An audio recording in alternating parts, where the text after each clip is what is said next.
काम करना क्या क्या है वो मैं आपको बता देता हूँ आज से। सबसे पहला काम तो अपने रूम में यहाँ पर जो है एक ऐसा बड़ा वाला चार्ट लगाना और उसमें उल्टी गिनती में यहाँ पर दिन लिखना शुरू कर देना। जैसे मानो सीजीएल के पेपर को आप ऐसे समझ लो कि 1 दिसंबर का आपका पेपर है और आज आपका 20 जुलाई है, तो जुलाई में बचे मान लो आपके 10 या 11 दिन जो भी हैं, 10 दिन हो गए, ठीक है। फिर अगस्त में मानो 30 दिन हो गया, फिर सितंबर में 30 दिन, फिर अक्टूबर में 30 दिन, फिर नवंबर में 30 दिन, कुल मिलाकर मानो यहाँ पर 130। हालांकि इतने है नहीं, बट मैं एक अप्रोक्सीमेट ले रहा हूँ, 130 दिन। तो सबसे पहला यहाँ पर काम कर देना कि ऐसे लिखना शुरू कर देना, 130, 129, 128, 127, ऐसे कर करके उल्टी गिनती में सारा यहाँ पर लिखना शुरू कर देना। डेली एक एक दिन बीतेगा ना तो उसको ऐसे काटना, ताकि महसूस हो कि मेरे भाई एक दिन चला गया। देख ले, एक दिन चला गया मेरे भाई, अब सिर्फ 129 दिन बचे हैं। फिर एक दिन और काटना ताकि महसूस हो कि हाँ यार एक दिन और चला गया, ताकि जो अंदर से एक बार ढीलापन आ जाता है ना, हम पढ़ाई को छोड़ देते हैं एक बार, थोड़ा सा चलो यार आज कुछ नहीं, आज थोड़ा मूवी देख लेते हैं, आज थोड़ी तबीयत खराब है तो थोड़ा कुछ और कर लेते हैं, तो वो कम से कम आपके अंदर नहीं आएगा। तो ये काम जरूर करना, ठीक है। Point number 1। पॉइंट नंबर 2, यहाँ पर क्या करना कि आज ही डिसाइड कर लेना कि अपने पेपर के लिए, जैसे मानो कोई अगर सीजीएल को टारगेट कर रहा है तो सीजीएल में आप ये डिसाइड कर लेना कि आपको मैथ कहाँ से करना है और कितना करना है। जैसे मानिए कोई स्टूडेंट बैच लेके पढ़ रहा है तो उसको पता है कि उसको अपने बैच के सारे वीडियो यहाँ पर देखने हैं और उसको पता है कि अपने सारे के सारे शीट्स लगाने हैं। मानो कोई यहाँ पर यूट्यूब से पढ़ रहा है तो उसको पता है कि उसको सारे के सारे वीडियोस की रिवीजन करनी है और यहाँ पर टेलीग्राम से पीडीएफ डाउनलोड करके लगाना है, या जहां से भी आप पढ़ते हैं वहां से। मान लीजिए कि किसी ने सेल्फ स्टडी की है, कोई लाइब्रेरी में बैठकर सेल्फ स्टडी करता है, तो बस वो ये बात अपने मन में फिक्स कर ले, यार मुझे एक प्रीवियस ईयर की बुक कोई भी पकड़नी है। जैसे मानो मार्केट में बहुत सारी अवेलेबल है, जैसे मैंने खुद यहाँ पर 2400 बुक दे रखी है, वो 2400 बुक को आपको पकड़ना है और उस 2400 बुक को शुरू से लेकर लास्ट तक पूरा चैप्टर वाइज लगा लेना है, ठीक। तो ये काम आप यहाँ पर इस तरीके से कर सकते हो कि मैथ में अगर मेरा सिलेबस कंप्लीट है तो मुझे 2400 बुक लगाना है, और अगर मेरा सिलेबस कंप्लीट नहीं है तो मैं वीडियो प्लस शीट्स और प्लस उसके बाद 2400 बुक लगाऊंगा, बस इतना ज़्यादा और इसके अलावा कुछ नहीं, ठीक है। इस तरीके से आप बना लो। दूसरी बात, अगर जैसे मानो मैथ के अलावा हम करें रीजनिंग की, तो रीजनिंग में सेम तरीके से अगर आपने बैच ले रखा है किसी का भी, जैसे मानिए विक्रमजीत सर का आपने बैच ले रखा है, तो आप उनका पूरा का पूरा वीडियो देखिए, आप उनकी पूरी की पूरी शीट्स लगाइए।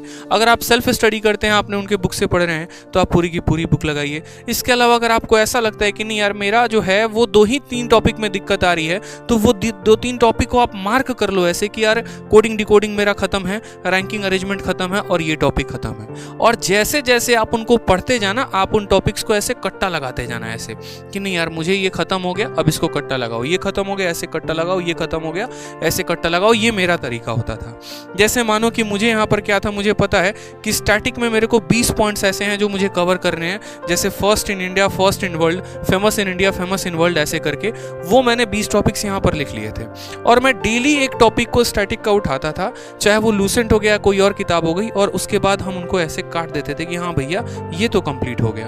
फिर उसके बाद दूसरा टॉपिक ये भी कंप्लीट हो गया, तीसरा टॉपिक ये भी कंप्लीट हो गया, ताकि मुझे पता चले कि 130 दिनों के अंदर मुझे करना कितना है। सेम तरीके से आप इंग्लिश में, ठीक है,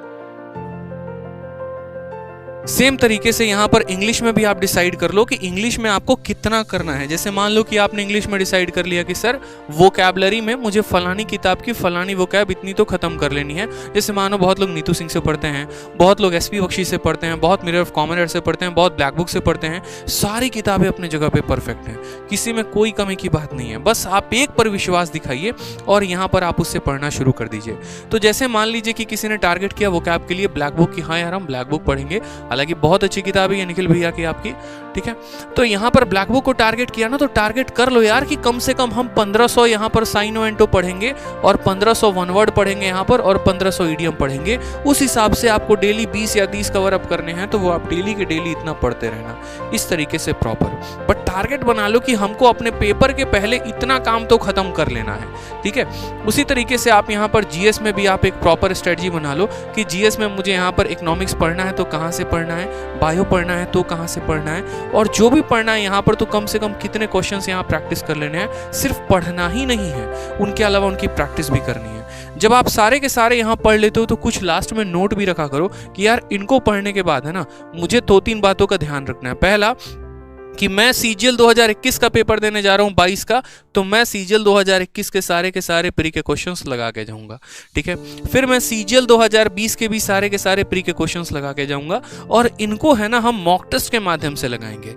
ठीक है, इनके मॉक टेस्ट मुझे अगर कहीं पर अवेलेबल हो गया, जैसे टेक्स्ट बुक पर अवेलेबल हो गया, ग्रेडअप पर हो गया, या कहीं पर भी हो गया, तो उनके हम मॉक टेस्ट जरूर लगा के जाएंगे। ठीक है, क्योंकि प्री का पेपर देने जा रहे हैं तो प्री के लिए तो मॉक टेस्ट लगाना पड़ेगा। आप मॉक टेस्ट कब से देना शुरू करोगे? अभी से, लेकिन रेगुलर बेसिस पे नहीं मेरे भाई।